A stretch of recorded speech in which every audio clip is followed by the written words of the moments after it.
Good morning, grade 7 learners. Welcome to another episode of Valenzuela Live. I am Sir Fernand Bug from Polo National High School, and I will be your virtual science teacher for today. For today, you will learn to differentiate asexual from sexual reproduction in terms of the number of individuals involved and the similarities of offspring to parents. Specifically, you will learn to describe the vegetative reproduction, describe the different types of sexual and asexual reproduction, and using the Venn diagram, you should differentiate asexual from sexual reproduction. Here are a few reminders before we start with our discussion. First one, use the chat box in asking and answering questions. Second, use appropriate words when chatting in the comment section. Last Friday, you differentiated plants from animal cells according to the presence and absence of organelles. Now, let's have a review by typing capital letter T if the statements that I will show here is true and F if it is false. So, let's start. Number 1. Both plants and animal cells are eukaryotic cells. Is it true or false?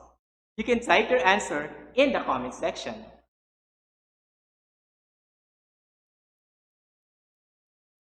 Great! The correct answer is C. It is true. Both plants and animal cells are eukaryotic cells, meaning they both have nucleus and membrane-bound organelles. Next. Chloroplast and cell wall are only present in plant cell. Is it true or false? Type in your answer. Great! The correct answer is C. It is true. Cell wall and chloroplast are only present in plant cell. Next one. Nucleus sorts and packs proteins. Is it true or false? Type in your answer.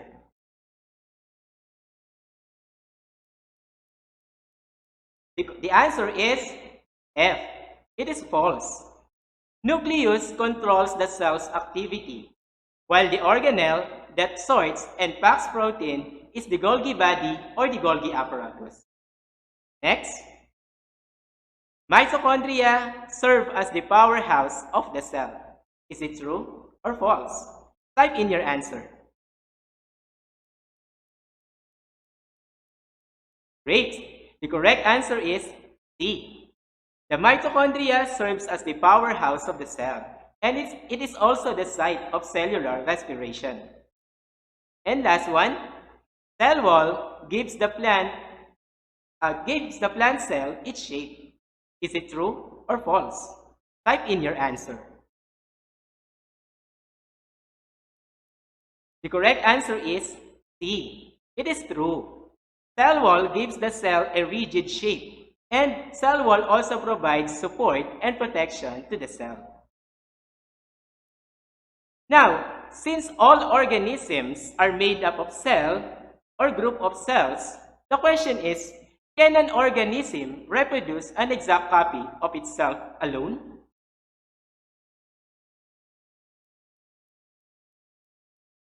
If your answer is yes, then you are correct. But not for us humans. We need both male and female counterparts for us to make a copy of ourselves. That is what reproduction is all about. Reproduction is the main characteristics of life. This is the creation of new individuals from pre-existing organism or organisms. This means that no organism will be produced if it doesn't have a parent organism. Organism needs to reproduce in order to maintain the survival of its species. Reproduction of organisms can either be sexual or asexual reproduction. The question is, what is the difference between sexual and asexual reproduction?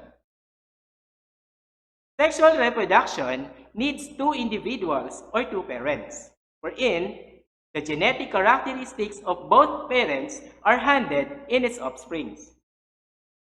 Sometimes we hear people saying you have your father's nose, you have your mother's eyes, or you inherit the curly hair of your mother.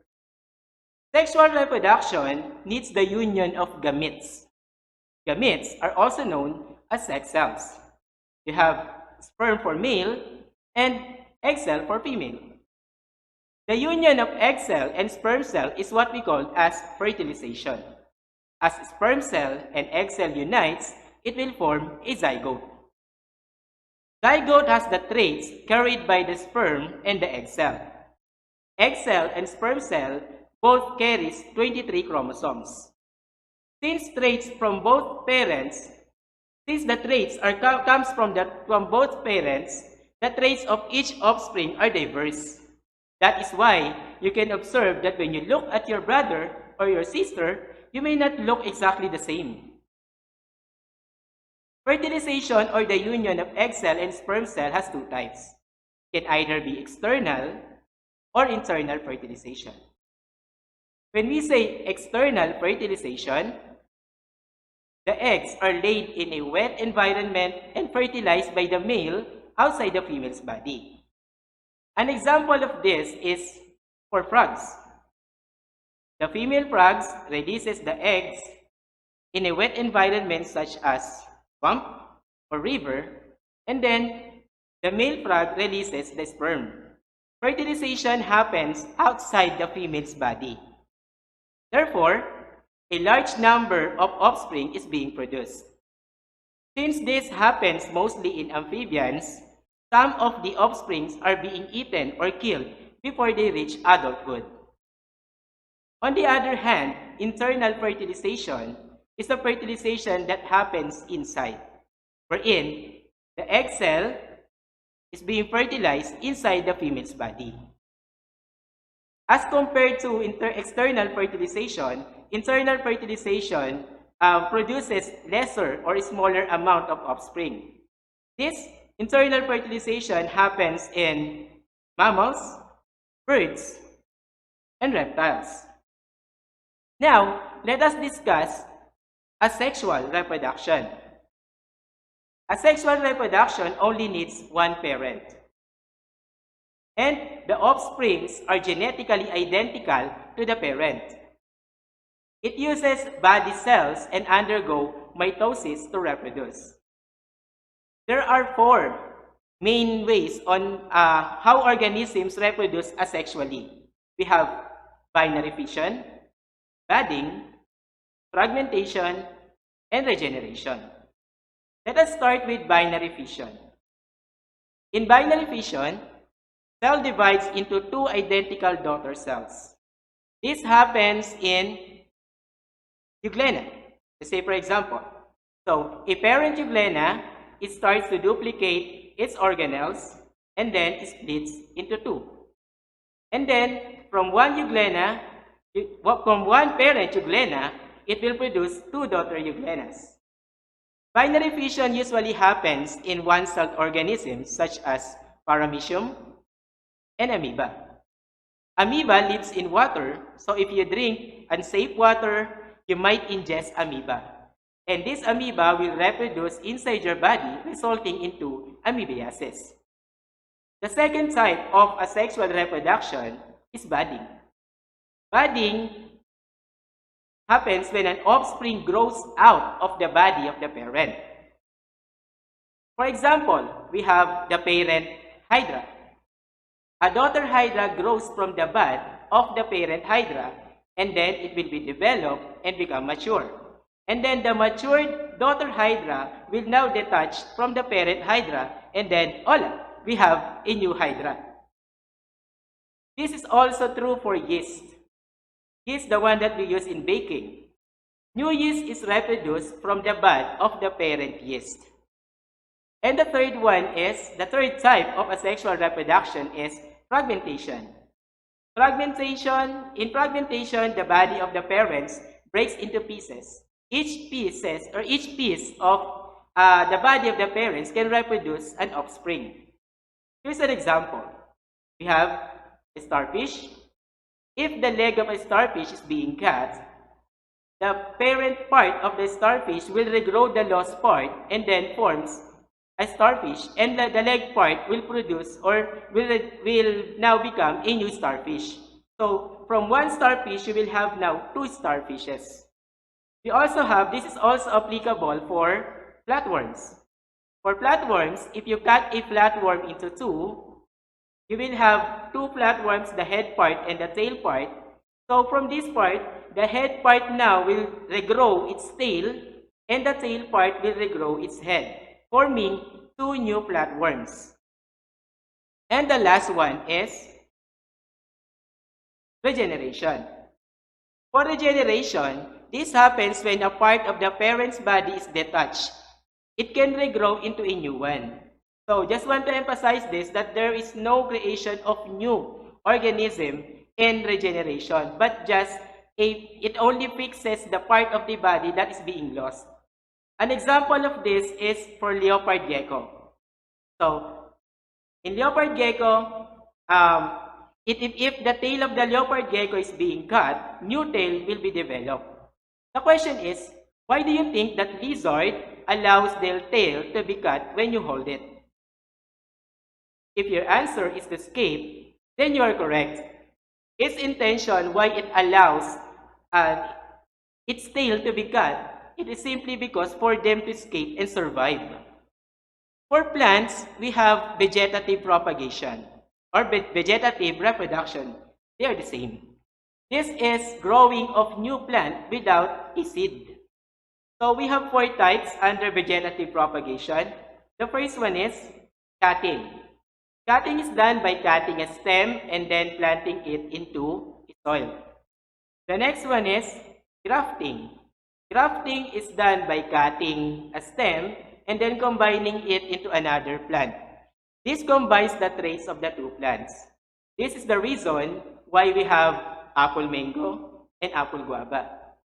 The next one is layering. From one stem of the parent plant, it will develop into a new plant, but it is still connected on the parent plant. And the last one is budding, wherein a new plant is formed or grows from the bud or eye of a plant. For this example, a new plant may grow from the eye of the potato. Okay? Now, to see whether you understand our lesson or not, I will show you some organisms which you are going to classify whether they reproduce sexually, asexually, or both. Type A, if in the comment section, if they reproduce asexually. S, if they are reproduce sexually. And B, if both sexually and asexually. So, let's start. Here's the first one. The first one is snake. They reproduces sexually. This is an example. Since snake is an example of a reptile, mammals, and birds reproduce sexually. Let's have the second one. This is a flatworm. Is it sexually, asexually, or both? Type in your answer.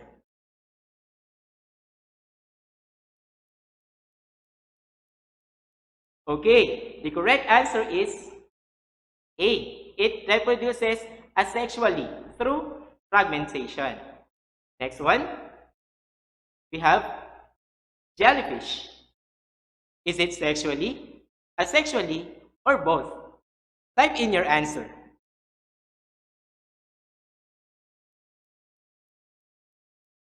Okay, jellyfish reproduce sexually.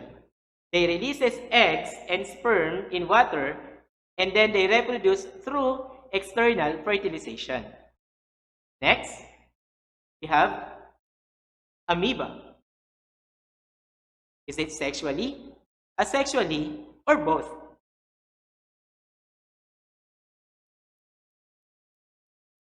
Okay, amoeba reproduces asexually.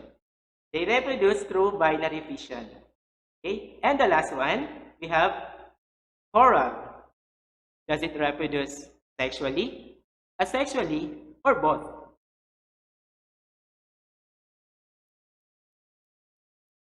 Okay, the correct answer is both. Corals can reproduce sexually or asexually. Now, let us compare sexual and asexual reproduction in terms of the number of parents, the similarity of offspring to the parents, and their types. Sexual reproduction needs two parents, while asexual reproduction only needs one. Since in sexual reproduction, it needs two parents, the offspring varies from the parents since the traits comes from the two parents are being shared. For asexual reproduction, the daughter or the offspring is similar to the parents. They are genetically identical. And then for sexual reproduction, this only happens through fertilization, which can either be the union of egg cell or sperm cell inside or outside the female's body, or it can either be internal or external fertilization.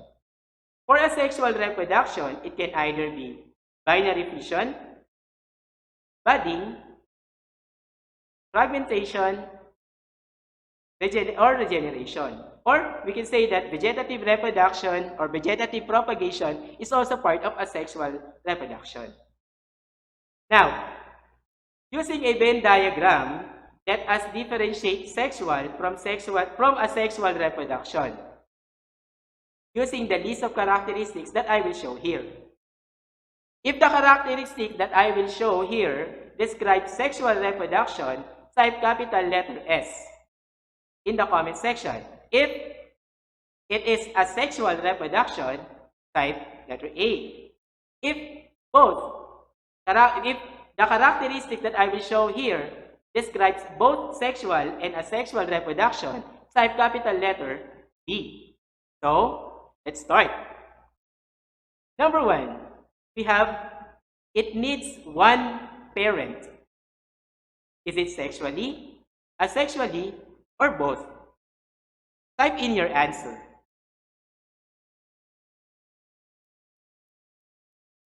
Okay, the correct answer is this belongs to asexually, or yes, that is a characteristic of asexual reproduction.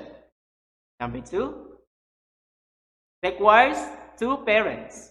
Is it sexually, asexually, or both? Type in your answer.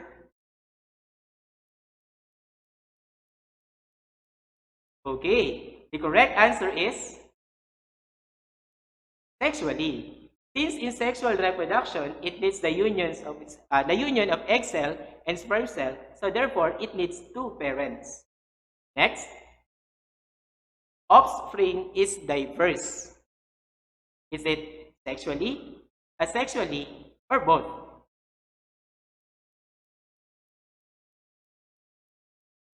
Okay, offspring is diverse. This belongs to sexual reproduction.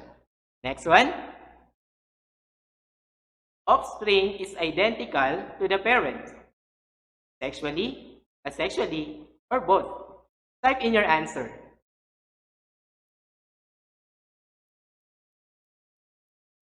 Okay, offspring is identical to parents belongs to asexual reproduction. Next one. The word reproduction. I think this is a giveaway question. Type in your answer. The word reproduction describes both. Sorry, the word reproduction describes sexually and asexually. Next one. Traits from each parent. Is it sexually, asexually, or both?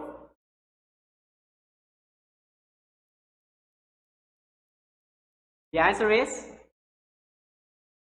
sexually. That's why you have your father's eye, your mother's nose, or your curly hair comes from your mother. That trait is being transferred sexually. Next, single-celled organism. Is it sexually, asexually, or both?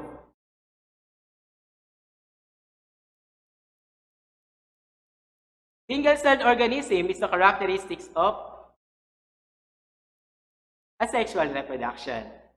And we have sperm and egg. Is it for sexual asexual, or both?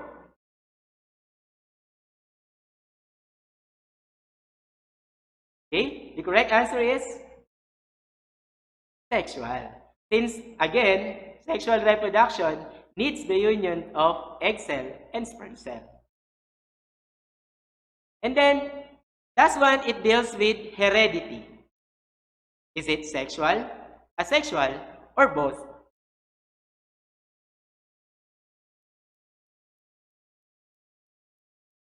Okay, the correct answer is it belongs to sexual. Okay, now, I think you all know the difference between sexual and asexual reproduction. For this time, I will be answering questions related to our topic.